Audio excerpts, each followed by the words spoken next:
வணக்கங்க. வாழ்க வளமுடன். வாழ்த்துக்கள் நண்பர்களே, வாழ்த்துக்கள். அதாவது ஒரு ஒரு பெண்ணோட சாதகத்தில்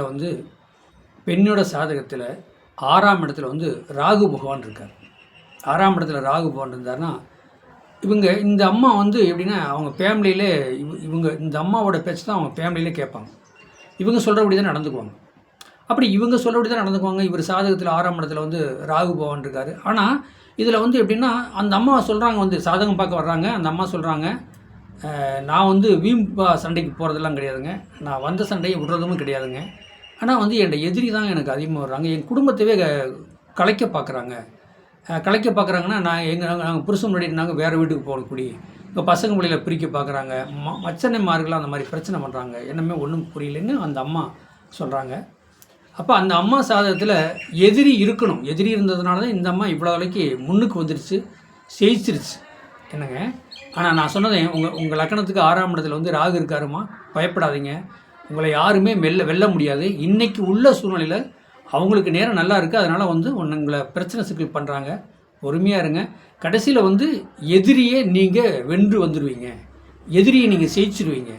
அப்படி சொன்னால் இல்லைங்க, இப்போ ஆரம்ப காலத்துலேருந்து எல்லாமே என்னை யார் எதுக்குறாங்களோ அவங்க காணாமல் போயிடுவாங்க. இல்லைன்னா என்கிட்ட மோத மாட்டாங்க, என்கிட்ட இல்லை மன்னிப்பு கேட்பாங்க. ஆனால் இந்த எதிரியெலாம் அப்படி கிடையாதுங்க. என்னை வீழ்த்தணும், என்னை முடிக்கணும். இனிமேல் இந்த அம்மா அதாவது குடும்பத்திலையும் எந்த இதுலேயும் தலைமையாக இருக்கக்கூடாது இந்த அம்மா அப்படின்னு நிறையா பேர் எதிர்பார்க்குறாங்க. அது ஒன்றுமே புரியல அப்படின்னு சொல்லி அந்த அம்மா சொல்கிறாங்க. ஏன் அப்படின்னு கேட்டால், ஒரு சாதகம் பார்த்தீங்களா, 6ஆம் இடத்துல சூரியன் தான். அவர் ஆண்மனுடைய சாதகம். கண்டிப்பாக சிவன் இதெல்லாம் வழிபட்டு வச்சா அவர் ஜெயிச்சுவார்னு நான் சொன்னேன். இந்த சாதகத்தில் எப்படின்னா, இந்த அம்மாவோட சாதகத்தில் 6ஆம் இடத்துல ராகு பகவான் இருக்கார். நீங்கள் கண்டிப்பாக ஜெயிச்சிருவீங்க, கவலைப்படாதீங்க. இப்போ உள்ள சூழ்நிலை அப்படி தான் இருக்குது. அப்புறம் நாளாக ஒரு மாற்றம் வரும்னு சொன்னேன். இல்லைங்கய்யா, எனக்கு எதிரி அதிகமாக வர்றாங்க. எதிரி என்னால் சமாளிக்க முடியல. இங்கிட்டு திரும்பினாலும் எதிரி, இங்கிட்டு திரும்பினாலும் எதிரி. பார்த்தீங்க, எங்களுடைய கணவர் வீட்டு சகதியிலையும் எனக்கு எதிரி ஆகிட்டாங்க. எங்கள் அம்மாவோட சகதியிலையும் இப்போ எதிரிங்க. பசங்க பிள்ளைகளே பாருங்கள், காலேஜ் படிச்சுட்டு இருக்கிறாங்க. அவங்களே என்னை ஒரு மாதிரி தான் பேசுகிறாங்க, ஃபோனில் பேசுகிறது. இதுக்கு நல்ல தீர்வு எனக்கு வேணுங்கய்யா அப்படின்னு அவங்க சொன்னாங்க. அப்போ எதிரியை வெல்லக்கூடிய சாதகங்கிறது எப்படின்னா, அப்போ சூரியன், ராகு, கேது, சனி, இப்படி இந்த பாவகிரகம்லாம் 6ஆம் இடத்துல இருந்துச்சுன்னு வச்சுக்க, எதிரி இருப்பாங்க. எதிரினாலே இவங்க வாழ்ந்து ஜெயிச்சிருவாங்க. ஆனால் எதிரி கடைசியில் விழுந்துருவாங்க. அதான் மேட்ரு. அப்போ நான் ஒன்றும் சொல்ல, இந்த அம்மாவுக்கு எதிரியை வீக்கக்கூடிய கிரகம் என்ன?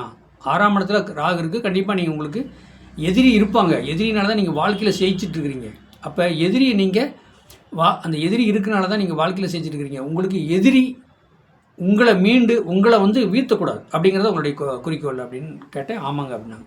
ஒன்றும் இல்லைங்க, ராகுவனுக்கு அதிதேவதை யாருங்க? உக்கிரமான காளி துர்க்கை. வடக்கு மனா இருக்கிற காளி தெய்வத்துக்கு 10 to 12 ராகு காலத்தில் வெள்ளிக்கிழமை நீங்கள் விளக்கு போட்டு வாங்க. உங்களுக்கு எதிரி இல்லைங்க, எதிரி இல்லாத வாழ்க்கை. ஆனால் நல்லா புரிஞ்சுங்க, எதிரி இருக்கணும். ஒரு மனிதனுக்கு எதிரி இருந்தால் தான் நீங்கள் வாழ்க்கையில் ஜெயிக்க முடியும். எதிரி இல்லைன்னா நீங்கள் வாழ்க்கையில் ஜெயிக்க முடியாது.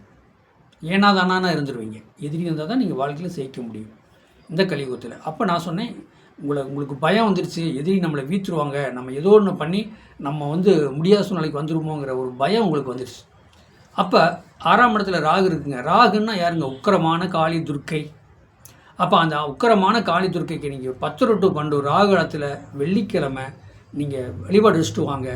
எதிரி நீங்கள் விளக்கு வச்சுக்கிட்டே வாங்க தொடர்ந்து.